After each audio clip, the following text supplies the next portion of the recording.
Bonjour à tous, et bien bienvenue pour ce webinaire sur les accidents vasculaires cérébraux. Nous sommes donc ce webinaire vous est présenté, vous est proposé par Prévaisio, le service de prévention d'Aesio Mutuelle, et donc nous sommes très heureux et honorés aujourd'hui d'accueillir le professeur Jean-Louis Mas, qui est fondateur, qui est neurologue déjà, et qui est fondateur et président du fonds de recherche sur les AVC. Donc nous sommes ensemble pour 1 heure. N'hésitez pas à utiliser le chat pour poser toutes vos questions au professeur Mas. On fera des petites pauses à la fin de chaque chapitre de sa présentation et on tâchera de répondre à toutes vos questions. Voilà, merci d'avance pour votre participation. Je vous passe la parole, professeur. Oui, merci. Bonjour à toutes et à tous. J'espère que vous êtes bien installés au frais. Hein. J'ai réussi à trouver une pièce à peu près fraîche pour aujourd'hui, pour vous parler des accidents vasculaires cérébraux dont vous entendez beaucoup parler. Et un point important, c'est le titre a été très bien choisi. C'est pas moi qui l'ai choisi. Hein. Informer pour prévenir. C'est très important d'être informé et c'est le seul moyen de prévenir correctement. Et c'est pour ça que je vais vous parler un petit peu de ces deux sujets. La suivante, s'il vous plaît, oui, je vais vous passer.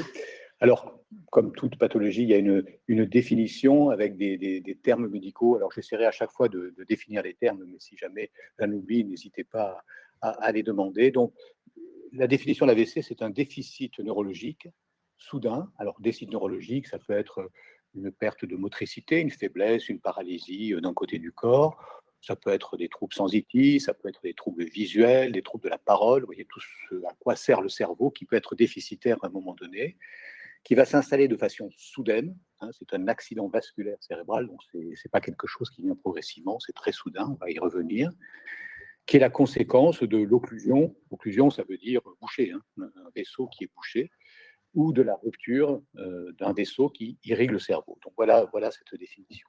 Puisqu'on parle de vaisseau qui irrigue le cerveau, la suivante, s'il vous plaît, il faut une petit rappel hein, sur la vascularisation du cerveau. Bon, vous voyez sur ce schéma ici les artères qui vascularisent le cerveau. Il y a les carotides en avant, hein, ce gros vaisseau, je pense que vous voyez ma flèche, ce gros vaisseau en avant, ici, hein, que vous palpez, vous savez, au niveau du cou, hein, si vous mettez vos doigts juste derrière la mandibule, hein, vous sentez battre l'artère carotide. Et puis, plus en arrière, le long de la colonne vertébrale, vous avez les artères vertébrales. Hein, il y a 2 carotides, une de chaque côté, 2 vertébrales, une de chaque côté. Et vous voyez, ces vaisseaux vont rentrer dans le cerveau, la suivante. Et vous les voyez ici apparaître. Alors ça, c'est une IRM, hein, une IRM des vaisseaux. Et vous voyez ces vaisseaux, les carotides ici, les vertébrales, vous voyez, qui se rejoignent à ce niveau-là, et qui vont entrer dans la boîte crânienne. Et ces vaisseaux vont se diviser et former un réseau autour du cerveau.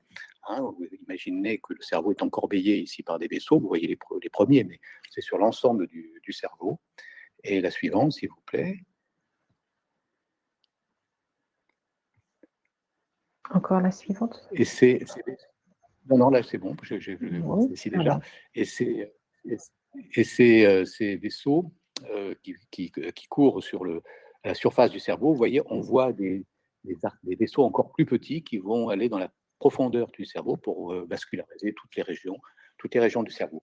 Donc on va avoir des maladies qui peuvent toucher des artères on va en parler, des gros calibres, celles de petits calibres comme celle-ci, qui vont perforer le cerveau, et puis d'autres causes dont on va parler. La suivante.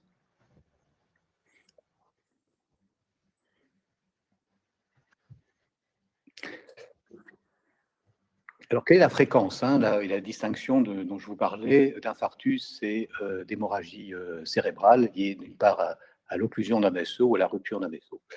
Ben, vous voyez ici ce qu'on appelle un infarctus cérébral. C'est un thrombus ou un caillot sanguin, peu importe le terme, vous voyez, qui va obstruer une artère qui vascularise une région du cerveau. Alors, ce caillot, ce thrombus, le terme thrombus est plus médical, mais ce caillot soit est né localement parce qu'il y avait une anomalie de la paroi artérielle à cet endroit-là, soit vient de plus bas, d'une artère qui est plus en amont, ou bien du cœur, hein, c'est une autre possibilité, on va y revenir aussi. Donc vous voyez, lorsqu'une artère est bouchée comme ça, la zone qui est vascularisée par cette artère, eh bien, souffre, et la souffrance ne dure pas longtemps, et il faut agir vite pour essayer de préserver au maximum cette zone de souffrance, parce que sinon les fonctions qui sont assurées par cette zone du cerveau, eh bien, vont disparaître. Je vous expliquerai ça plus en détail dans un moment. Donc l'infarctus cérébral, c'est celui qui est lié à l'occlusion d'une artère, hein, irriguant une partie du cerveau. C'est la majorité des AVC, 80%. Les hémorragies cérébrales ou méningées, elles sont liées à la rupture d'un vaisseau qui irrigue le cerveau. Alors vous vous souvenez, ces artères, elles cheminent autour du cerveau avant de le perforer, et parfois sur ces artères, eh bien, une se rompt pour des raisons diverses et va provoquer ce qu'on appelle une hémorragie méningée, c'est-à-dire du sang autour du cerveau, ou bien elle va se rompre après avoir perforé le cerveau, hein, sur des anomalies de petites artères dont je vous ai montré le schéma, et on appelle ça une hémorragie cérébrale ou un hématome cérébral. Ces termes-là sont synonymes. La suivante. Alors, quelles sont les causes des infarctus cérébraux? Il y a des premières catégories de causes, ce sont les maladies des artères. Je vais simplifier, mais la plus fréquente, ou une cause fréquente, c'est l'athérosclérose. Vous savez, l'athérosclérose, c'est celle qui provoque la quasi-totalité des infarctus du myocarde. C'est le dépôt sur la paroi d'une artère, un dépôt lipidique qui est lié à différents facteurs de risque. Et cette plaque va évoluer, elle va modifier sa structure, devenir instable, et sur cette plaque va se former un caillot.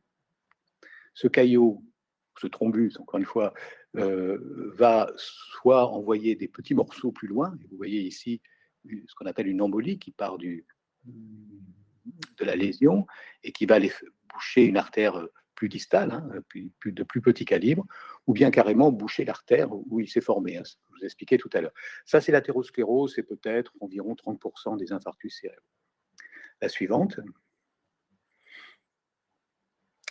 L'autre grande maladie des artères qui provoque des infarctus cérébraux, ce sont des maladies qui touchent justement ces petites artères perforantes. On appelle cette maladie l'artériolosclérose, parce que ce sont des artérioles et pas des artères. Artériole, ça veut dire plus petit, qui va provoquer des petits infarctus cérébraux profonds, souvent multiples, comme vous pouvez voir ici. Donc c'est une autre cause fréquente d'infarctus cérébral. Et puis, diapositive suivante, il y a de nombreuses autres causes, de nombreuses autres maladies artérielles. Je vous cite une seule, qui est la dissection, parce qu'elle est relativement fréquente chez le sujet jeune.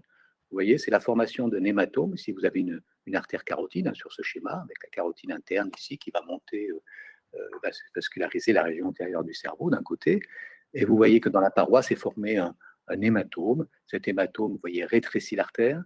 Sur ce rétrécissement peut se former un caillot qui, lui, va partir et provoquer une embolie, ou bien rester sur place et boucher l'ensemble de l'artère à ce niveau. La suivante.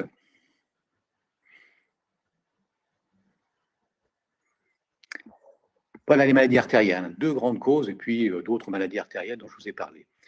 Les maladies cardiaques, c'est la deuxième grande catégorie de causes d'infarctus cérébral, avec le même principe. C'est la formation au niveau du cœur d'un thrombus qui va être emporté dans la circulation et qui peut aussi bien emboliser dans une artère du cerveau, c'est fréquent parce qu'il y a beaucoup de sang qui part du cœur et qui va dans le cerveau, ou bien dans une artère de jambe, de bras, etc. Mais c'est essentiellement dans le cerveau, c'est plus fréquent dans le cerveau. Alors il y a plusieurs maladies, il peut s'agir de maladies des valves cardiaques, il peut s'agir de maladies du muscle cardiaque, il peut s'agir d'anomalies congénitales, oui, il peut s'agir surtout, la maladie la plus fréquente, c'est ce qu'on appelle la fibrillation atriale. Vous en avez sûrement entendu parler, puisqu'on essaie de la dépister le plus tôt possible. Normalement, vous savez, le cœur bat de façon régulière, parce que, vous voyez où j'ai ma flèche ici, il y a un pacemaker qui envoie une impulsion systématiquement, qui fait que les oreillettes se contractent et envoie le sang dans le ventricule, qui envoie le sang dans l'aorte pour aller dans les différents vaisseaux. Et bien dans cette maladie, le problème, c'est qu'il y a plusieurs foyers qui apparaissent un petit peu partout, et ça fait des contractions anarchiques des oreillettes qui vont quand même permettre d'envoyer du sang dans les ventricules et dans le reste de l'organisme. Mais ces contractions anarchiques font qu'il peut y avoir de la stase dans les oreillettes, du sang qui stagne un peu, et la formation d'un thrombus à cet endroit-là qui va emboliser, toujours le même principe. Donc c'est la cause cardiaque la plus fréquente, la fibrillation atriale. La suivante, et la dernière catégorie, ce sont des causes, ce sont des causes diverses, des maladies de la coagulation, des maladies sanguines, certains médicaments ou drogues qui peuvent faciliter, qui peuvent avoir un effet coagulant du sang, mais c'est beaucoup plus rare. Et puis, il y a un certain nombre de circonstances où on ne trouve pas la cause, et on cherche toujours des causes. D'ailleurs, ça a été un de mes domaines de recherche pendant toute ma carrière. Tout est normal, les artères sont normales, tout ce qu'on peut chercher aujourd'hui est normal, et on appelle ces AVC, ces infarctus cérébraux cryptogéniques. Ce qui ça veut dire qu'on n'a pas trouvé de cause, tout simplement. La suivante. Donc voilà, résumé là-dessus, c'était les grandes causes. Concernant les hémorragies cérébrales et méningées, on a là aussi à l'origine, je vous rappelle, ce sont des vaisseaux qui se rompent. Alors on a des maladies des petites artères, c'est les causes les plus fréquentes. La même maladie qui provoque des petits infarctus peut aussi provoquer des hémorragies cérébrales. Vous voyez, c'est des hématomes. Vous en voyez un ici, à gauche en bas, du fait de la rupture de l'artère. Ces petites artères qui perforent le cerveau peuvent soit se boucher, soit se rompre et provoquer, dans ce cas-là, une hémorragie.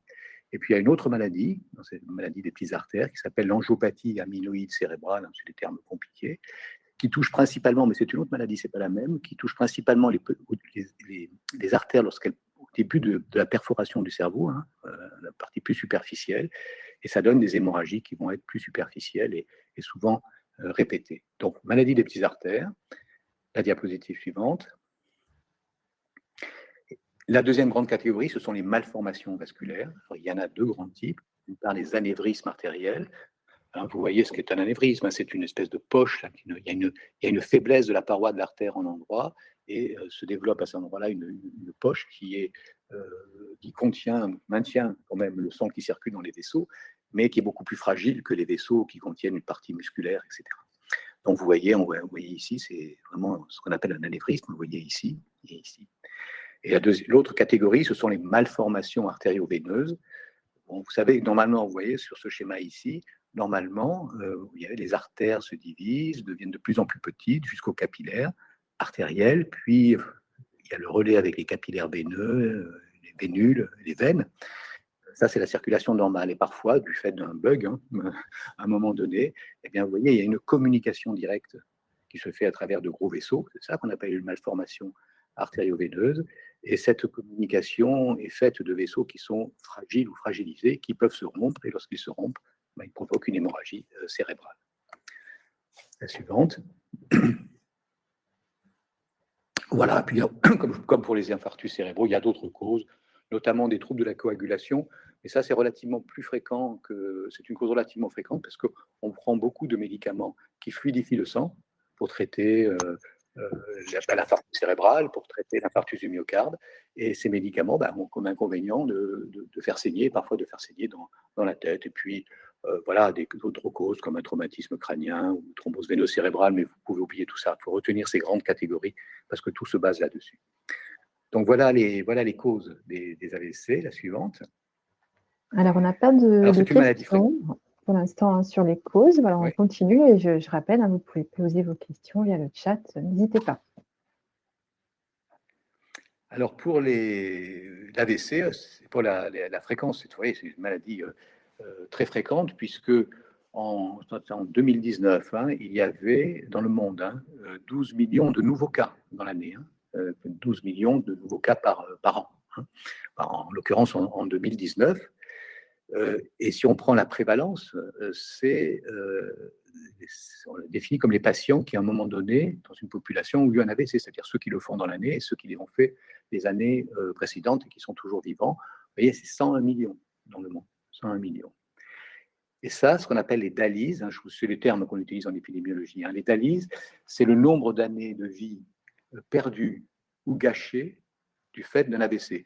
Donc, quand c'est perdu, c'est le chiffre maximum, et gâché, c'est en fonction du handicap que l'on garde après un AVC. Et vous voyez, c'est 143 millions de de DALYs qui sont notés par an dans le monde. C'était en 2019. Et ce que vous pouvez voir aussi, c'est que ça varie beaucoup, hein, des pays qui en ont le moins aux pays qui en ont le plus, hein, la répartition, qui est liée grossièrement à deux facteurs. Le facteur, c'est le facteur d'âge de la population, puisque les AVC augmentent avec l'âge. Lorsque vous avez une population où les gens meurent tôt, ils font moins d'AVC, par définition, c'est-à-dire les pays en voie de développement.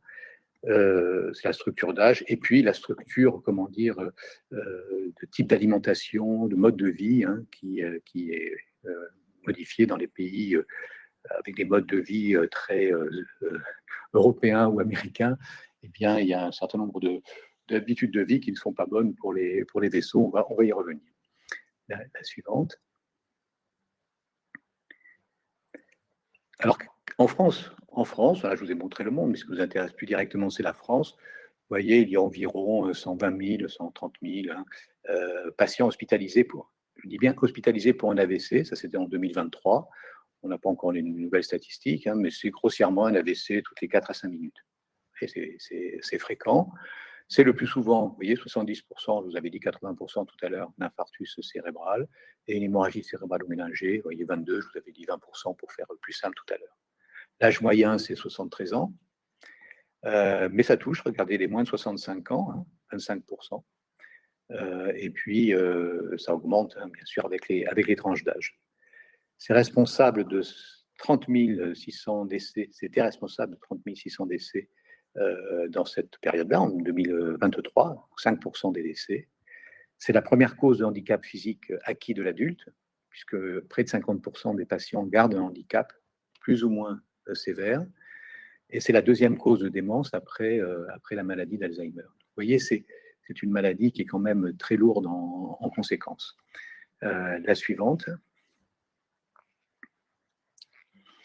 Alors ça, je vous parlais des patients qui étaient hospitalisés. C'est les statistiques qu'on a en France. Et puis, il y a des registres qui sont faits dans certaines régions de France, et en particulier un très bon registre qui est le registre dijonnais, qui prend en compte les patients hospitalisés ou non.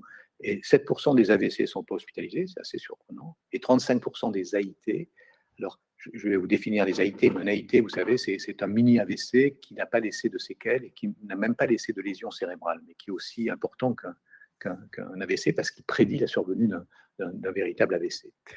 Et vous voyez, si on tire en compte les patients non hospitalisés, ce qu'on peut faire dans un registre, et les AIT qui ne sont pas hospitalisés dans la majorité des cas, eh bien, on tombe plutôt dans les 185 à 190 000.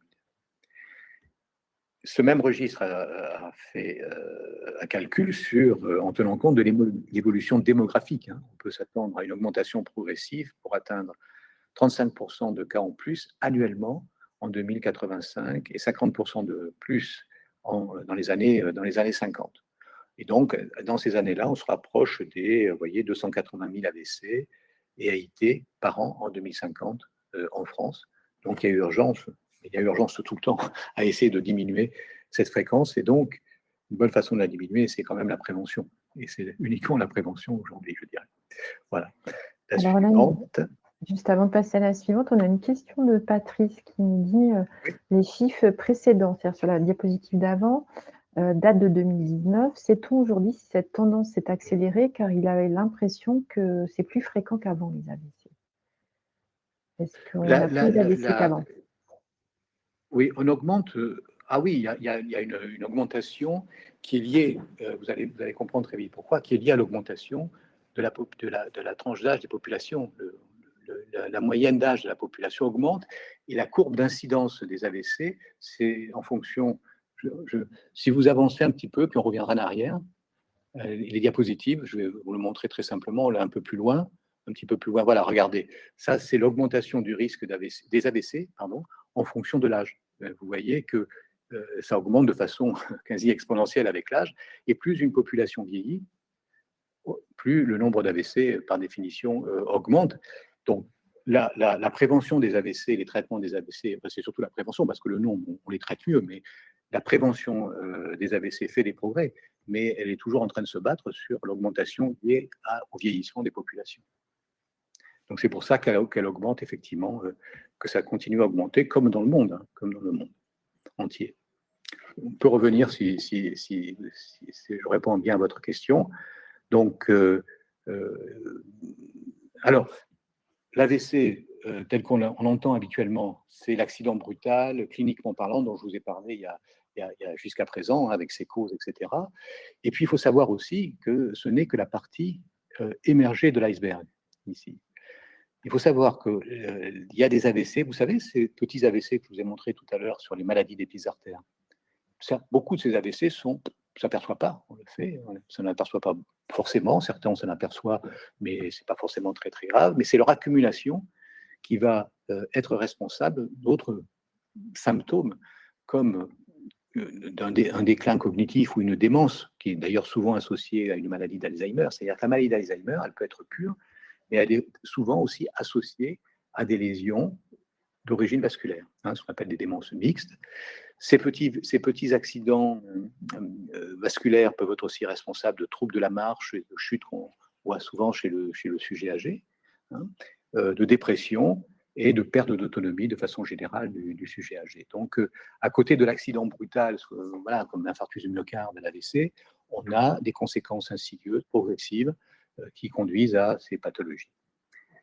Et La justement, suivante. on a une question. Comment un AVC peut-il induire une perte de la vue partielle ou totale? Est-ce que vous avez une réponse? Parce que oui, c'est une très bonne question. C'est tout simplement l'artère principale qui irrigue l'œil, c'est l'artère ophtalmique. L'artère ophtalmique naît de la carotide.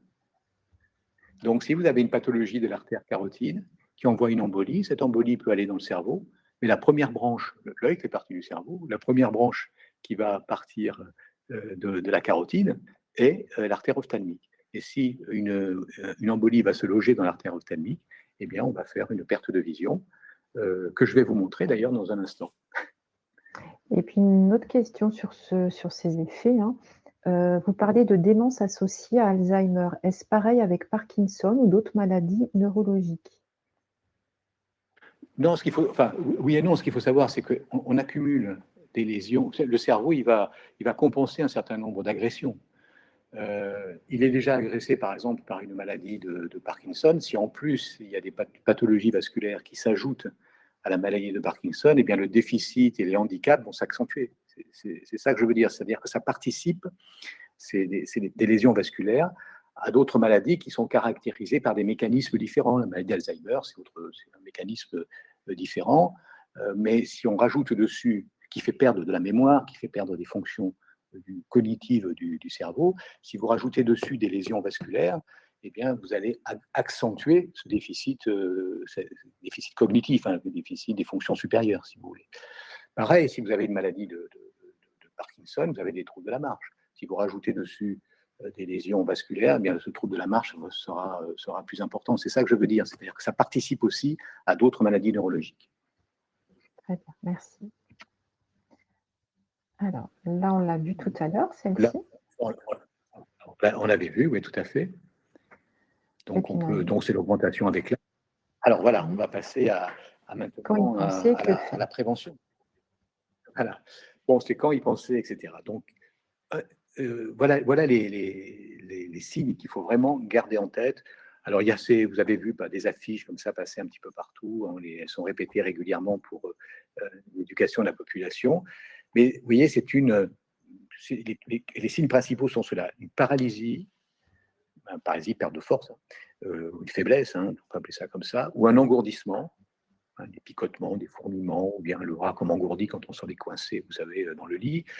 Voilà, qui peut toucher la face, un membre supérieur, le bras ou la jambe, et généralement d'un côté du corps, tout simplement parce que le cerveau, vous savez, il y a deux hémisphères, et donc l'accident est d'un côté, et donc les signes sont de l'autre côté. Voilà, ça c'est un des signes. Deuxième chose, la fonction du cerveau, c'est le langage, ce qu'on est en train de faire, la compréhension, donc c'est les difficultés à parler ou à comprendre, ou bien une impression de confusion dans le discours, qui est une modalité qui doit amener tout de suite, en cas de survenue soudaine, hein, toujours pareil, hein, ça survient d'une seconde à l'autre, d'une minute à l'autre, hein, c'est pas quelque chose qui s'étale sur des semaines ou des mois. Troisième possibilité, voyez, c'est un trouble visuel d'un ou des deux yeux. Hein, je vais vous montrer un exemple tout à l'heure, mais là c'est pareil, c'est la perte, très généralement c'est la perte de vision d'un œil, hein, ou bien des deux champs visuels. Alors ça c'est un problème d'anatomie, mais peu importe, hein, mais généralement, le patient dit « je ne vois pas d'un côté ». Alors, ce qui est très important, c'est de savoir si c'est un œil qui ne voit pas d'un côté, donc il faut cacher un œil puis l'autre, ou bien s'il ne voit pas du côté droit, aussi bien avec l'œil droit qu'avec l'œil gauche. On ne rentre pas dans le détail de ça, c'est la même valeur d'alerte qu'il faut absolument, à laquelle il faut absolument réagir.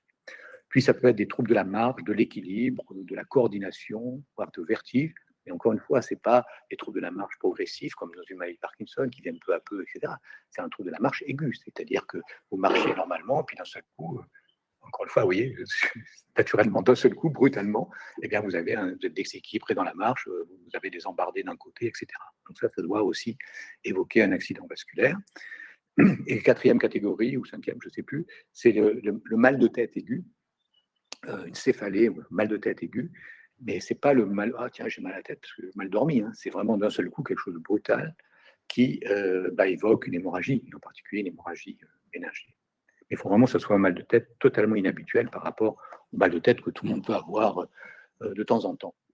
Donc, quand vous avez ça, il y a une réaction. Il ne faut pas réfléchir, il ne faut pas dire ça va, parce que excusez-moi, j'ai oublié de vous dire quelque chose de très important que vous m'avez posé la question dessus. Ça survient de façon soudaine, mais ça peut disparaître aussi soudainement en quelques minutes. C'est ce qu'on appelle un accident ischémique transitoire. Ou bien ça reste. Mais que ça soit transitoire ou bien que ça reste, il faut avoir la réaction qui est d'appeler le 15. Et là, vous allez tomber sur quelqu'un qui va vous réinterroger, revoir avec vous les symptômes, et s'il considère que ça peut être un AVC, il va mettre en place ce qu'il faut faire. Donc ça, c'est très important. Ce qu'il ne faut surtout pas faire, généralement quand les signes durent comme ça, d'un seul coup, vous tombez avec une paralysie d'un côté du corps, généralement, il n'y a pas de doute diagnostique, le 15 est appelé. C'est embêtant, c'est quand vous avez un AIT, et puis vous dites, bah, j'en parlerai à mon médecin quand je le reverrai pour ma tension. Non, ne faites jamais ça. Jamais ça, parce que l'AIT, c'est un signe avant-coureur d'un infarctus cérébral. Si on a un AIT, il faut réagir de la même façon, il faut appeler le 15. Et maintenant, se développe dans les hôpitaux ce qu'on appelle des consultations AIT. Parce qu'il n'y a pas besoin de vous hospitaliser pendant plusieurs jours parce que vous avez fait un déficit qui a duré 2-3 minutes. Mais il y a besoin de mettre en œuvre un traitement immédiat, d'une part, par des traitements antiplaquettaires, on en reparlera, et surtout de rechercher la cause pour pouvoir la traiter. On va revenir à ça, ce sera la prévention après. Donc voilà de façon générale. Il y a Sylvie qui nous demande si quand on donne quand on appelle le 15, il faut donner l'heure à laquelle on a fait l'AVC. Ou... Bien sûr, c'est très important. Il faut, ça on verra pourquoi après, hein, mais il faut, bien évidemment, ce qu'il faut, c'est le faire tout de suite, quoi, ou dans les minutes, 10 minutes qui viennent, hein, si survient un accident vasculaire cérébral. Et là, vous inquiétez pas, la première chose que va vous poser la personne que vous aurez au 15, il va vous dire, mais c'est arrivé quand, etc. Voilà, parce qu'avant de déclencher de déclencher toute la machinerie pour vous amener dans une unité neurovasculaire, il faut que l'accident soit récent. S'il date de la semaine dernière, c'est trop tard. Les choses peuvent se faire plus tranquillement. Alors, j'ai une autre question. Oui. C'est pourquoi fait-on des AVC à répétition? Alors, peut-être que vous voulez la garder et y répondre plus tard en fonction de... Ou vous voulez répondre maintenant? Des AVC, il y a deux choses. Les AVC à répétition, c'est-à-dire que il y a deux catégories, hein, enfin deux catégories. Il peut y avoir des AVC en AIT, parce que vous avez un processus. La meilleure façon de l'expliquer, vous allez voir. Il faudrait que vous reveniez. C'est long de revenir très en arrière, non? Ou pas? Je ne pense pas. Là, je suis allée en avant. Si vous pouvez revenir à vous savez où il y avait les causes avant. Voilà, expliquer ça. C'est une bonne question, je voudrais bien y répondre et vous l'expliquer. Vous revenez, vous savez où il y avait encore avant l'athérosclérose, la diapo d'avant, je pense. Ah oui, mais c'est vrai qu'il faut. Voilà, stop, celle-là est très bien. Vous voyez, regardez ce qui se passe, par exemple, si vous faites un accident d'athérosclérose. Ce qui se passe généralement, c'est que là, quand la plaque devient instable, vous voyez, elle s'ulcère comme ça, et puis dessus vont il va se déposer des plaquettes, hein, qui sont des éléments du sang pour essayer de. C'est une réaction normale. Quand une paroi interne est agressée, il y a des plaquettes qui viennent se mettre là. Mais avec le flux sanguin, vous voyez, ces plaquettes peuvent envoyer des petites embolies comme ça, hein, le flux sanguin, qui vont aller se loger dans un tout petit vaisseau cérébral, provoquer un symptôme, et ce symptôme, ces plaquettes vont être lavées, hein, par le sang qui passe, etc., et déboucher de la petite artère, et ça va disparaître très rapidement. Puis ça peut se reproduire plusieurs fois. Il peut y avoir plusieurs AIT qui se poursuivent, et puis derrière peut survenir, si on ne fait rien, un thrombus rouge et qui va arriver un jour après, 2 jours après, 3 jours après, ou dans l'heure qui suit. Vous voyez, voilà, c'est ça ce qu'on peut appeler des accidents à répétition. C'est simplement le processus qui fait qu'il y a plusieurs embolies qui partent, généralement. Ou bien, mais ça c'est un autre problème, ce qui est que la taille de l'infarctus augmente, mais je vous expliquerai pourquoi un peu plus tard. Et puis la deuxième chose, c'est quand on a fait un premier accident, on est à risque de refaire des accidents si on ne traite pas la cause, ou si on ne traite pas tous les facteurs de risque qui vont avec. Répétition qui peut se faire à des intervalles plus ou moins longs. Là, j'étais dans les répétitions très aiguës, d'où l'importance de vous expliquer pourquoi il est important de s'inquiéter d'un accident ischémique transitoire, même s'il dure 1 minute ou 3 ou 2 minutes. Et puis, il y a les accidents, répétitifs à plus long terme parce que la cause n'a pas été éradiquée. Le traitement n'est pas suffisant. Ou il n'y a pas de traitement pour la cause. Alors, on revient si j'ai bien répondu à votre question, on revient où on en était resté. Encore plus loin. Alors ça, on en était là. Quand il pensait, voilà. Alors, vous allez écouter, ce monsieur va vous décrire une petite embolie, un AIT, qui est allé dans l'œil. Alors, attendez, je vais mettre mon son au maximum. Écoutez bien. Et là... J'ai eu donc à l'œil droit un voile subite, un voile complètement noir.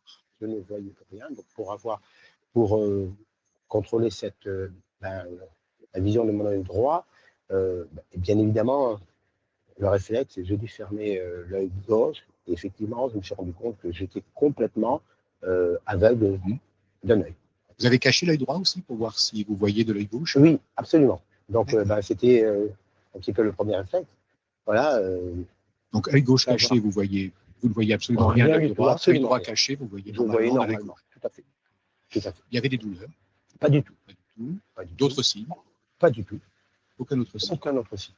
Comment avez-vous réagi? Qu'est-ce que vous avez fait à ce moment-là? J'ai appelé donc les urgences de Mont-d'Or qui m'ont invité à faire le 15. J'ai donc ensuite appelé le 15 et puis après, tout s'est enclenché. Tout à fait. Voilà, c'est le. Est-ce que vous pensiez au départ que ça pouvait être une sorte d'accident vasculaire? Pas du tout. Pas du tout. Donc, vous voyez, c'est ça un AIT. Hein. C'est typiquement un AIT. Voilà. Tandis qu'un AVC, il persiste. Donc, on se pose la question. Hein, c'est un diagnostic très facile à poser. Et ça, c'est plus difficile. Et ce monsieur le décrit comme bien. Alors, on passe maintenant au deuxième élément qui est le traitement. À la fois le traitement aigu, et ça rentre dans la prévention d'une certaine façon, et il ne faut pas perdre le temps. Et le mot-clé, c'est le cerveau. Le temps, c'est du cerveau. Le timing brain qui est mis dans toutes les communications là-dessus. Pourquoi? Parce qu'il faut savoir que chaque minute perdue, c'est 2 millions de neurones perdus. Alors, il y en a des neurones, il y en a des milliards, mais enfin quand même, plus on attend, plus on en perd. Vous comprenez qu'il faut faire le plus vite possible. Alors, la suivante. Alors là, je vais essayer de vous expliquer ce qui se passe en pratique. Vous voyez, on parle de l'infarctus. Hein. Regardez ici. Hein. Vous voyez bien ma flèche. Hein. On la voit bien, ma flèche, je pense. Vous voyez ici une artère, hein, il y a un thrombus dedans, qui est venu par exemple du cœur, un patient a une fibrillation atriale, il a une petite embolie qui se met sur cette. Voilà.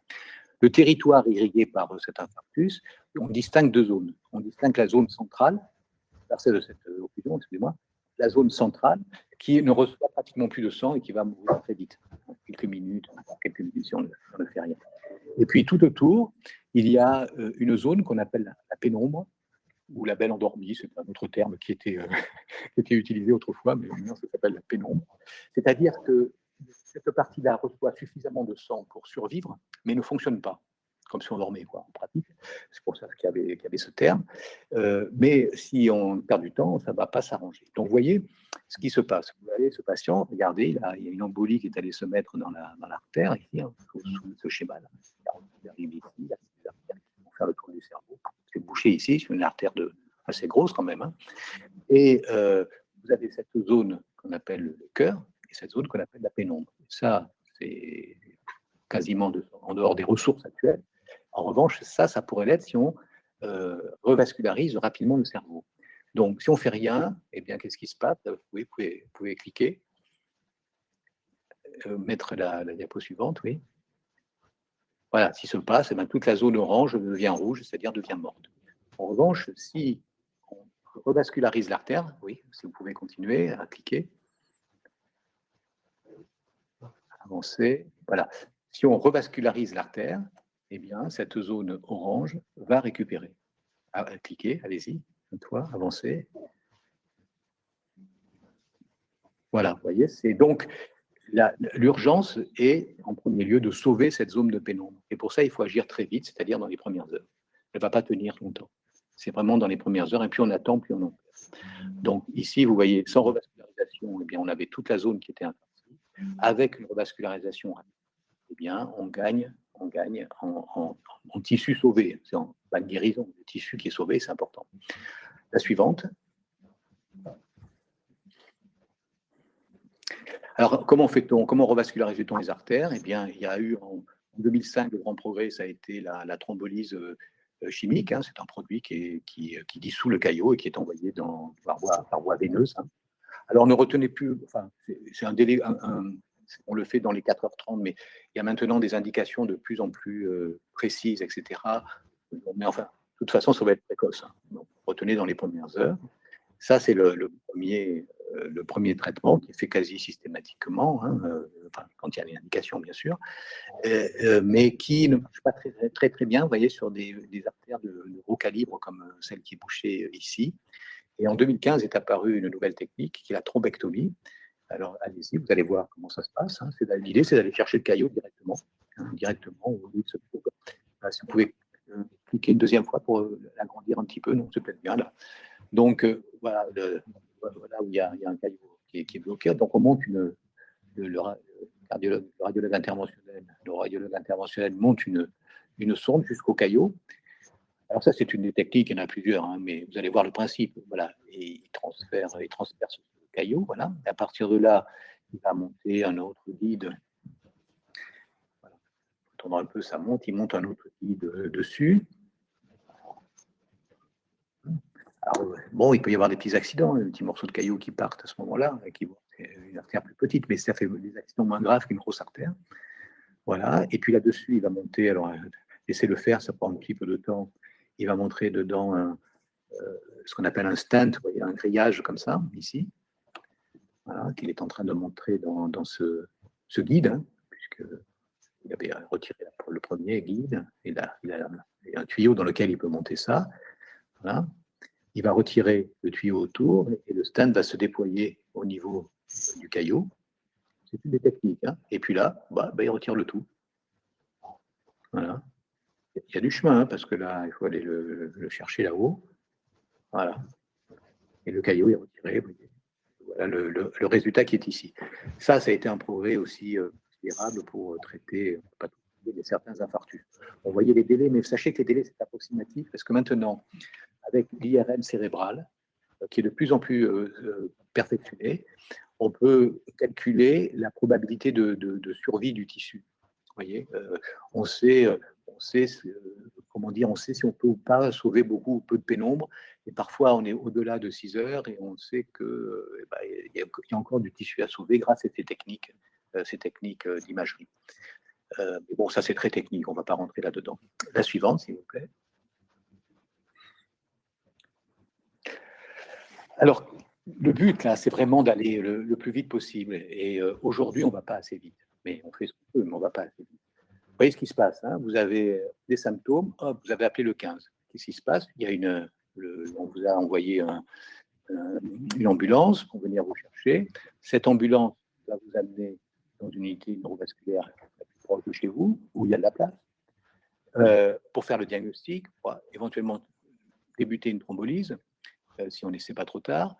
Et s'il y a une indication, une thrombectomie, je ne sais pas sur les indications, vous envoyez une autre ambulance dans une UNV de recours, parce que toutes les UNV n'ont pas le système de thrombectomie aujourd'hui. C'est un système lourd. Voilà, ça c'est. Et vous voyez qu'à chaque étape, là, on perd du temps ici pour aller jusqu'à voilà, on perd du temps pour aller jusqu'à l'UNV de recours. Donc, tout ça, on a perdu du temps. C'est la course contre la montre, puisqu'on veut sauver la pénombre. Et donc, on est en train de tester actuellement à Paris ce qu'on appelle l'UNV mobile, qui se développe maintenant dans certains pays, mais en France, on aime bien avoir la preuve de ce qu'on fait, donc c'est un essai thérapeutique. Et cette UNV mobile, eh bien, elle va non seulement venir vous chercher, elle va s'arrêter en bas de chez vous. D'ailleurs, un problème parce qu'elle est grosse, hein, elle bouge toute la circulation souvent, pour faire le diagnostic, parce que vous aurez l'intérieur, dedans, il y a un scanner. Pour faire la thrombolyse, s'il y a une indication, vous voyez, on a gagné du temps déjà, on n'a pas transporté là-bas pour faire le diagnostic, etc. C'est fait directement là. Et puis, la thrombolyse étant faite en même temps qu'elle repart, s'il y a une indication et une thrombectomie, elle va aller directement dans l'UNV où il y a un neuroradiologue interventionnel qui peut faire la thrombectomie, et c'est une salle de bain. Vous voyez, le temps qu'on peut gagner. Donc, on est en train de tester ça pour voir s'il y a une meilleure amélioration des patients en testant ça. Cliquez une ou deux fois là pour voir l'intérieur du camion qu'on a fait fabriquer pour faire ça. Vous voyez, ici, il y a un scanner, voilà. Et il y a même un laboratoire de biologie. Et puis, il y a la communication avec les différentes unités neurovasculaires de la région. Voilà, donc ça, c'est une façon de progresser. Et puis, il y a plein de choses qui sont en train de se développer. Il y a des sociétés qui essaient de développer, chez des personnes âgées, de mettre une caméra qui analyse les mouvements du visage, etc., ou la façon, et par intelligence artificielle, de dire, ah là, il y a quelque chose qui se passe qui n'est pas normal, toc, et qui appelle directement le 15. Tout ça est en cours d'évaluation, hein. On n'est pas encore dans la pratique courante. La suivante. Et le but, vous voyez, c'est d'aller le plus vite possible. Pour les hémorragies cérébrales et méningées, alors pour les hémorragies cérébrales, les traitements heureusement, c'est plus rare. Les traitements sont plus limités à la phase aiguë. On baisse la pression artérielle pour limiter le saignement. Ça, c'est la première chose. Si cette hémorragie cérébrale est due à la prise de médicaments qui fluidifient le sang, on a des antidotes. Et puis, dans certains cas, il y a de la chirurgie qui est possible, hein, d'aller évacuer l'hématome. Pour les hémorragies méningées, ce qui se fait, hein, la plupart des hémorragies méningées sont liées. Vous voyez, le sang est ici, pas dans le cerveau, il est autour du cerveau. Et le blanc, tout ça, c'est du sang autour du cerveau. Et le traitement qui est fait, c'est d'aller. Il y a une phase aiguë où il faut traiter le patient, et puis très vite, de mettre des spires, hein, vous voyez, d'aller mettre des petites spires d'acier, de façon terme général, hein, qui vont se mettre dans l'anévrisme, qui sont conduites dans l'anévrisme ici, et ces spires, vous voyez, elles vont le sang n'aime pas qu'il y ait des objets étrangers, donc ça va coaguler, ça va faire un caillou, en fait, en définitive, dans l'anévrisme, qui va boucher l'anévrisme, et qui reste sur place. Voilà. Et puis il y a d'autres traitements, je passe, ça c'est de la cuisine médicale. Alors en France, est-ce qu'on est bien comparé aux autres pays européens pour traiter les AVC? Alors on a fait, je n'ai pas le temps de vous en parler, mais on a fait un rapport dans le cadre de l'Académie de médecine pour essayer d'améliorer un petit peu les choses. Mais on n'est pas non plus très très mauvais, il ne faut pas exagérer. Vous voyez le nombre d'unités neurovasculaires par million d'habitants quand on a fait ce travail il y a 2-3 ans. Vous voyez, on se trouvait en 25e place sur 44 en Europe. Hein, l'Allemagne étant le premier, vous voyez, nous on arrive, la moyenne européenne est à 2,9, donc on était en dessous de la moyenne européenne. Ça, c'est le nombre d'UNV. Pour les thrombolyses IV, on est 21e sur 44. C'est assez logique, puisqu'il y a moins d'UNV. C'est assez logique. Toujours l'Allemagne qui est en premier, et la Grande-Bretagne bien placée aussi.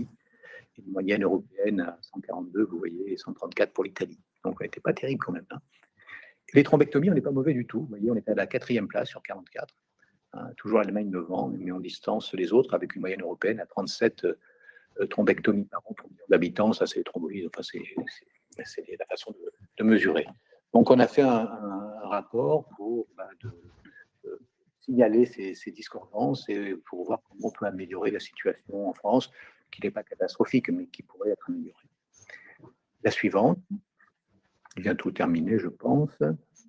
Alors, non, la prévention, bien sûr, comment les prévenir? Alors, il faut distinguer deux choses. Il y a la prévention avant l'AVC, pour ne pas avoir un premier AVC ou un premier AIT. D'accord? C'est ce qu'on fait avant. Et il y a ce qu'on appelle la prévention secondaire, c'est pour prévenir les récidives, parce que si on ne fait rien, ben ça va récidiver. Voilà. C'est tout ce que j'expliquais tout à l'heure pour les accidents multiples qu'on peut faire. Alors, la prévention primaire, eh bien, vous les connaissez, c'est vraiment éviter et traiter les facteurs de risque vasculaire. C'est contrôler sa pression artérielle. C'est absolument indispensable. C'est le facteur de risque numéro 1 des maladies des grosses artères, des maladies des petites artères, des maladies cardiaques, de tout, qui provoquent un AVC. Et ce qu'il faut savoir, c'est que c'est 50% des personnes qui sont hypertendues ignorent qu'elles le sont. Et 50% de celles-là prennent un traitement, et 50% d'encore ont un traitement efficace. Vous voyez où on en est. On en est toujours à des difficultés à dépister et à traiter l'hypertension artérielle. Donc, ça, c'est fondamental. Et puis, franchement, c'est pas compliqué. Vous achetez un tensiomètre, vous allez prendre votre pression artérielle à la pharmacie. C'est assez facile à faire. Deuxièmement, le tabac. D'accord ? On va insister. Quand il y a des cancers, vous avez tout l'infarctus du myocarde et l'AVC aussi. Le taux de cholestérol, donc ça, il faut faire un dosage de temps en temps, hein, pour regarder. Mais ça, le taux à partir duquel on va traiter l'hypercholestérolémie dépend des autres facteurs de risque. C'est un peu complexe, mais vous voyez, quand vous avez votre prise de sang, en dessous du cholestérol, vous voyez en fonction de votre risque vasculaire, on considère qu'il faut un traitement ou pas. Il faut, ça c'est le deuxième grand responsable là, des accidents vasculaires, c'est la fibrillation atriale. Et donc, si vous avez des palpitations, si vous sentez que votre cœur, vous savez, vous prenez le pouls comme ça, vous avez pom, pom, pom. Si vous avez fait du sport un peu avant, ça va plus vite. Si vous courez, etc., si vous avez l'émotion, ça va plus vite. Et ce qu'il faut dépister, c'est si vous avez de temps en temps des écarts. On appelle des extrasystoles. Vous avez pom, pom, ça devient irrégulier. Alors, c'est tout le monde peut avoir des extrasystoles, mais quand ça devient un petit peu fréquent, il y en a beaucoup, vous prenez le pouls pendant un moment, vous trouvez qu'il y en a beaucoup, il faut vous faire un ECG, il faut voir votre médecin traitant qui jugera d'un bilan cardiologique. Il faut dépister cette fibrillation atriale. Vous savez maintenant qu'on la dépiste avec des montres. Hein, vous avez des montres qui enregistrent votre fréquence cardiaque et certaines qui font même un ECG. Enfin bon, on peut faire aussi plus simplement. Contrôler sa glycémie dans le diabète l'hyperglycémie est un facteur de risque, donc vous le contrôlez de la même façon que le cholestérol. Avoir un poids normal, à longueur de journée des pubs à la télé pour faire des régimes, donc il n'y a pas de problème. C'est un facteur de risque aussi qui est lié au cholestérol, qui est lié à la glycémie, qui est lié à la façon dont vous mangez. Alors ça, c'est aussi très important. Hein. Maintenant, c'est bien clair que les pays où il y a le moins de risques cardiovasculaires, neurovasculaires, c'est les pays qui mangent une alimentation de type méditerranéen, en privilégiant les fruits, les légumes, les poissons, voilà, réduire les consommations de sel et de viande grasse. Voilà. Et ça, bon, les Français s'y habituent assez bien parce qu'on n'est pas loin, en tout cas, des générations des plus âgées, à avoir une alimentation de ce type-là. Une activité physique régulière, alors ça change régulièrement, mais ce qui est important, c'est de marcher régulièrement, de laisser sa voiture, de faire du sport, et pas forcément des sports. C'est un sport de compétition. Vous faites un sport qui vous plaît, du vélo, de la marche, tout ce que vous voulez, mais c'est bouger. Quoi. Et puis l'alcool, hein, voilà, il faut c'est 2 verres par jour au maximum. Voilà. On évite de ne pas en prendre tous les jours. Ne pas en prendre tous les jours, c'est pour éviter de devenir dépendant de l'alcool. Donc c'est ça la prévention des facteurs vasculaires. Et on sait que si on la faisait de façon massive dans la population, on diminuerait au moins 80% des accidents vasculaires cérébraux. C'est pas une blague, hein, ça a été calculé. La suivante.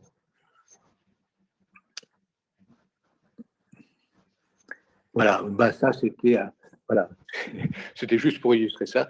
J'étais avec un de mes collègues, mon collègue lillois, c'était à Chicago, je crois, on était à un congrès neurovasculaire et on avait un peu marre, on avait le décalage horaire, donc on est cherché un petit restaurant à côté du centre de congrès où on n'arrête pas de vous raconter qu'il ne faut surtout pas manger de hamburgers, de machin, etc. Et le seul truc qu'on a trouvé qui était suffisamment proche du truc, c'était ça. On avait que ça à manger. C'était bien grave, il y a ça dégouline partout, il y a des frites, il y a tout, et puis tant qu'à faire, on s'est dit on va prendre une bière aussi, ça sera réglé pour la journée. Donc voilà, ce qu'il faut éviter. Ça n'empêche pas de le faire de temps en temps si vous aimez ça, mais pas tous les jours. Quoi. Voilà. La suivante.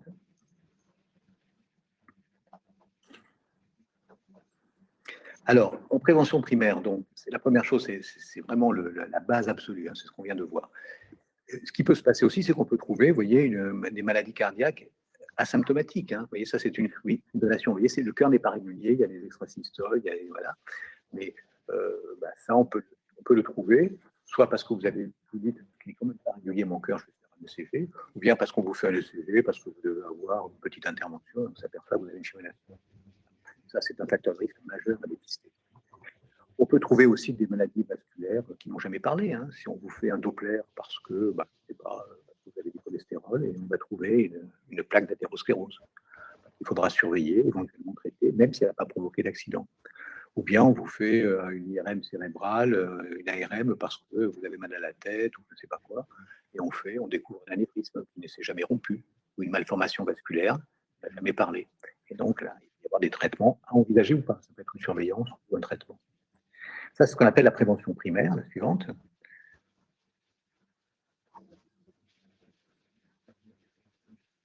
Voilà, toujours dans la prévention primaire, hein, vous pouvez avoir une IRM qu'on fait pour n'importe quelle raison, hein, encore une fois, parce que vous êtes tombé, vous avez cogné la tête, et on se demande s'il n'y a pas d'hématome. Et là, on peut trouver des anomalies, vous voyez, des petits infarctus qui n'ont jamais parlé, vous savez, dans les maladies des petites artères, ou des petites hémorragies cérébrales, comme ici, les petits points noirs que vous voyez ici, qui n'ont pas forcément provoqué des troubles cliniques, des anomalies de la substance blanche. Voilà. C'est un motif fréquent de consultation, ça, cette découverte chez des patients qui n'ont aucun symptôme, à qui on a fait une IRM pour une autre raison, hein, et on trouve des anomalies comme ça. Et en fait, ça permet d'insister, on ne veut pas faire de traitement particulier sur ces éléments, ça permet d'axer et d'insister sur la prévention, hein, à ce moment-là, et ça, c'est très important. La suivante, je pense que j'ai bientôt terminé. Pour des questions. Voilà, alors, la prévention secondaire, c'est celle qui survient après l'AVC, dont on a cherché la cause, et elle va reposer sur trois piliers. Le premier, c'est les facteurs de risque vasculaire, on l'a déjà vu. Le deuxième pilier, c'est un traitement qui va, dans les infarctus, hein, un traitement qui va fluidifier le sang, et puis le traitement de la cause, si elle est possible. Donc, les facteurs de risque, on a vu, c'est les mêmes. La suivante. Pour les maladies comme l'athérosclérose, les maladies artérielles, l'athérosclérose, l'artériolosclérose, hein, encore une fois, c'est deux maladies, le traitement pour fluidifier le sang, ce sera les antiplaquettaires, c'est-à-dire l'aspirine, l'équivalent. Okay. La suivante. Si en revanche, c'est une maladie cardiaque qui a provoqué l'accident, comme une fibrillation atriale, vous voyez, je reprends toujours la fibrillation atriale parce que c'est vraiment la plus fréquente, le traitement, ce sera les anticoagulants. Il y a d'autres techniques, mais bon, simplement sur les médicaments. La suivante. Puis, le traitement de la cause, lorsque la cause est identifiée, ça peut être, vous voyez, par exemple, si c'est une sténose carotide qui a été responsable d'un accident dans l'œil, par exemple, la question de tout à l'heure, la sténose carotide, et bien cette sténose carotide, la plaque d'athérosclérose, vous voyez, peut être, vous voyez, la bifurcation carotide ici, chirurgicale, dans l'intervention, vous voyez la plaque d'athérosclérose est retirée, l'artère est recousue, et le problème est réglé, sauf qu'il y en a souvent à d'autres endroits, et là, c'est le traitement des facteurs de risque qui amène la prévention. La suivante.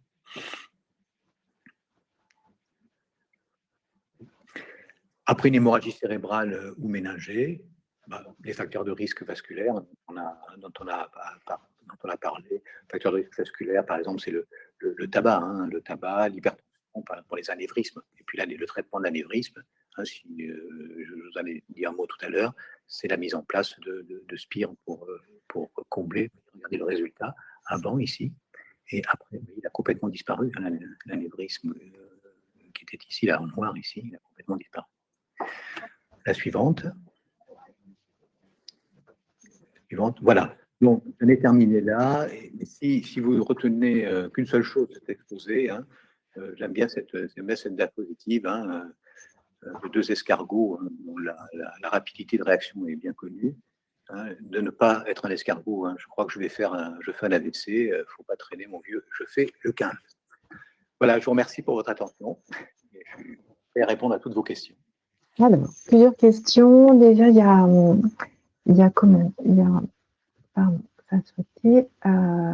une maladie qui fait est-ce que voilà, il y a une est-ce qu'il y a quel est le nom de la maladie lorsqu'on fait des AVC à répétition?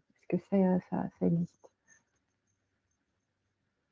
Non, c'est pas une maladie particulière. C'est un AVC Et à répétition, c'est un AVC qui a une cause qui n'a pas été traitée, ou dont on n'a pas le traitement, mais c'est assez rare.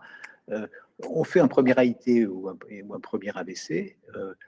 Alors, il y a une séquence qui est la séquence AIT plus AVC. AIT, ça laisse pas de séquelles, et l'autre, l'infarctus cérébral derrière, il y a un infarctus réellement. Mais ensemble n'a pas de nom, c'est simplement une répétition. Hein, et si vous avez un AVC qui a on trouve la cause, par exemple, de la fibrillation atriale, on diminue. Ce qu'il faut savoir, c'est qu'on diminue, avec les traitements adaptés à la cause, le risque de récidive. Hein, en prévention secondaire, on diminue le risque de récidive. Mais on ne le diminue pas de 100%. Donc, il peut y avoir certaines proportions de ces patients qui refont un AVC ou un autre derrière, malgré le traitement. D'accord. Voilà. Mais il n'y a pas de nom à ça. C'est simplement des récidives. Quoi. OK. Alors, autre question, faut-il une perte de la vision pour détecter un AVC ou déjà une vision un peu trouble est-elle annonciatrice d'un AVC? Non, non. Toujours pareil, hein, c'est quelque chose qui est brutal. C'est d'un seul coup, vous avez une perte de la vision, ou une vision très floue d'un œil, hein, très floue d'un œil, voilà. Mais si c'est flou, c'est une perte de vision aussi, c'est le terme général. Mais le signe très important, c'est la survenue brutale d'un trouble visuel, d'un seul coup, je vois plus rien de ce qui est à droite, ou c'est flou, tout ce qui est à droite est flou, etc. Ou bien, d'un seul coup, de mon œil gauche, je ne vois rien. Ce qui est important, et puis tout ça a disparu en 1 minute ou 2-3 minutes. Voilà. Là, ça, c'est un AIT. Oui. Tout ce qui est lié aux lunettes, tout ce qui est lié à une oculaire, etc., c'est pas du tout comme ça que ça se Oui, présente. c'est plus Oui, progressif, pardon. généralement.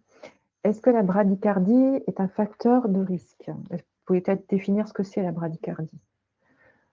Oui, c'est un ralentissement du rythme cardiaque, c'est un rythme cardiaque qui est lent. Alors, il y a des grands sportifs qui sont bradycardes, hein, qui ont un rythme cardiaque qui est lent. Non, c'est pas pathologique. Ça peut s'intégrer dans le cadre d'une maladie qui peut provoquer de la bradycardie et des troubles du rythme. Mais ça, si vous avez une bradycardie qui est importante, il faut demander à un cardiologue. Ça peut être une bradycardie sur cœur sain. Hein, mais OK. en soi, provoquer un AVC, non, mais par la maladie qu'elle peut traduire, maladie cardiaque qu'elle peut traduire, peut-être. Est-ce que l'apnée du sommeil sévère augmente-t-elle le risque d'AVC?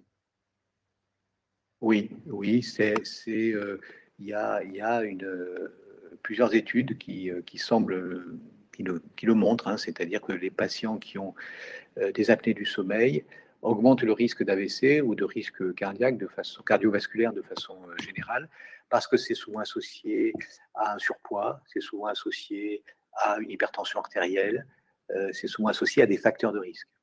Donc, ce qui est recommandé, c'est bien sûr de traiter les facteurs de risque, mais aussi de traiter les apnées du sommeil, qui peuvent être aussi d'ailleurs à l'origine de troubles du rythme cardiaque. Donc, c'est un facteur de risque, oui, qui est à traiter. Et pourquoi on ne peut Il n'y a pas, si vous pardon. voulez, on n'a pas, si vous voulez, comme pour l'hypertension artérielle, d'essais thérapeutiques. Quand vous prenez des populations d'hypertendus, et vous observez ceux qui sont traités et ceux qui ne sont pas traités, le risque d'AVC n'a rien à voir. Hein. C'est clair et net.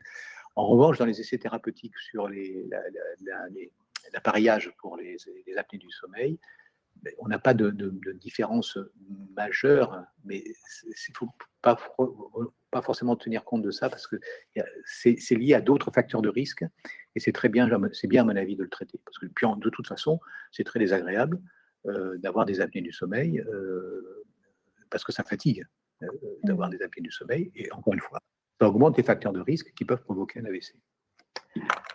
Alors ensuite, pourquoi ne peut-on pas enlever les plaques d'athérosclérose?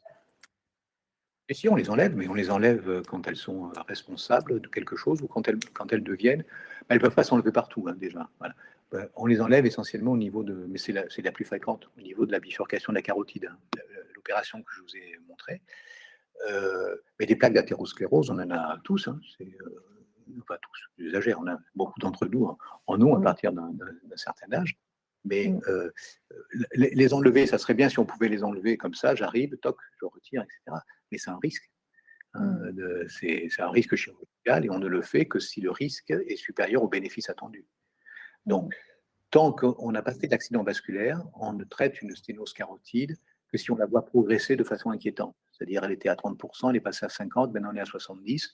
Donc, on commence à s'inquiéter. Au-dessus de 70%, on la traite, même si elle n'a pas provoqué d'AVC. Enfin, on la traite. Et pas par chirurgie, d'ailleurs, par d'autres techniques, qui est le stenting.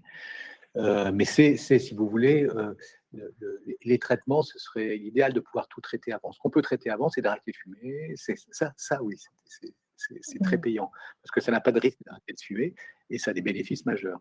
En revanche, aller traiter par des... Rentrer dans le corps, c'est toujours un peu dangereux. Il y a des risques, et ces risques ne sont pris que quand le bénéfice attendu est plus élevé que le risque lui-même. Alors, plusieurs questions. On va essayer d'être concis. Un anticoagulant peut-il être pris en prévention après un épisode de tachycardie? Quel est le bénéfice-risque de la prise de ce médicament? Le risque des anticoagulants, c'est de faire saigner. Hein. Le bénéfice, il est, si c'est une tachyarrhythmie par fibrillation atriale, hein, c'est tachyarrhythmie, tachycardie, non, mais tachyarrhythmie par fibrillation atriale, ça se traite par des anticoagulants. Et le bénéfice, oui, le bénéfice est important, oui. Parce que la fibrillation atriale comporte un risque d'accident vasculaire qui est important. Et donc, le traitement anticoagulant diminue ce risque au prix diminue fortement ce risque, au prix d'un risque hémorragique, mais bon, comme tout traitement, hein, qui fluidifie le sang. Et c'est l'indication typique. Hein, si vous avez une fibrillation atriale, le traitement, c'est le traitement anticoagulant. Alors, il y a maintenant de nouvelles techniques qui se développent pour aller traiter par voie endovasculaire la fibrillation elle-même. Mais ça c'est le cardiologue qui vous expliquera tout ça et qui vous choisira une autre technique. Mais le traitement de base, le traitement numéro 1, c'est celui-là, encore aujourd'hui. Est-ce qu'il y a des signes avant un anévrisme? Pas vraiment. Il peut y avoir des céphalées, mais pas vraiment. Il peut y avoir des petits épisodes de céphalée qui peuvent traduire une pré-rupture, etc. Mais généralement, c'est un accident brutal, dans la majorité des cas. On le découvre avant, c'est simplement parce que souvent on a fait une IRM pour autre chose. Oui, souvent, c'est ça. Ouais. C'est ça que c'est découvert. Est-ce qu'une leucopathie vasculaire peut entraîner un AVC? Et quel traitement pour la leucopathie? La leucopathie vasculaire, ça traduit la maladie des petites artères dont je vous ai parlé tout à l'heure. Et elle peut pas, c'est pas elle-même qui entraîne, c'est une conséquence de la maladie des petites artères, et c'est la maladie des petites artères qui peut entraîner aussi un AVC. Et la maladie des petites artères se traduit par des AVC de petite taille et par une leucopathie vasculaire, qu'on appelle des anomalies de la substance blanche, si vous préférez. C'est l'autre terme. Et le traitement, c'est le même, c'est le traitement des facteurs de risque. Et d'un traitement antiplaquettaire si dans des cas particuliers. Dernière question, qu'en est-il d'un trouble visuel des deux yeux en simultané? Est-ce que ça, c'est annonciateur d'un AVC? Oui, ça peut être si vous voulez, si c'est un seul œil, ce trouble visuel, encore une fois, hein, c'est quelque chose de très brutal, une perte de vision d'un seul œil, c'est l'artère ophtalmique dont on parlait tout à l'heure. Si vous avez les deux yeux, mais c'est pas les deux yeux en même, ça peut être les deux yeux en même temps, ou c'est surtout les deux champs visuels, d'un côté ou de l'autre, ça a la même valeur, c'est simplement que c'est au niveau du lobe occipital que ça se passe. Mais là, on rentre dans de la technique, mais la réponse est oui, si vous avez de façon brutale, soit une perte totale de la vision qui revient, soit une perte de la vision du champ visuel droit, du champ visuel gauche, ça a la même valeur qu'une perte visuelle d'un seul œil. Donc, il faut considérer qu'après, en première intention, c'est un AIT et réagir comme si c'était un AIT. Réfléchissez pas dans ces cas-là, faut 15. Voilà, puis vous confiez à des spécialistes qui vous diront si ça vaut la peine d'aller plus loin ou pas. Et puis, mais tout ce qui est... Allez-y, pardon. Non, moi, j'avais... D'accord. Fini la réponse, je disais...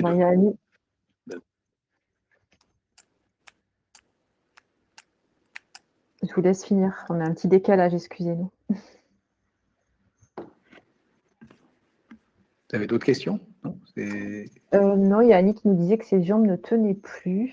Je ne sais pas, donc je ne voyais pas. Voilà, il y a Vincent qui nous parle d'un foramen ovale perméable, qui est aussi une cause des AVC. Oui, oui, je m'en suis beaucoup. Ça a été tout l'objet ça a été mon sujet de recherche principal pendant toute ma carrière. C'est nous qui avons montré que c'était une cause d'AVC, qui est maintenant c'est une cause d'AVC que l'on dépiste systématiquement et que l'on traite parce que ça se fait assez facilement par voie endovasculaire. Voilà. Tout à fait. Merci à tous pour votre participation active, pour toutes vos questions. Merci, professeur, pour vos explications que tout le monde a trouvé très claires et très, très instructives. Comme vous l'avez dit, la prévention, c'est le plus important. Hein, et donc, je vous invite à, notamment quand on arrive à la cinquantaine, on sait que c'est une maladie qui augmente avec l'âge. Donc, n'hésitez pas à aller faire un bilan cardiaque, à avoir un suivi médical régulier en consultant votre médecin traitant. Et puis, nous proposons beaucoup de webinaires d'information. Adhésion Mutuelle propose beaucoup de webinaires d'information sur différentes maladies. Donc, n'hésitez pas à retrouver toute notre programmation dans votre espace adhérent, rubrique Prévaisio. Merci, à très bientôt. Merci, professeur, à bientôt. Au revoir.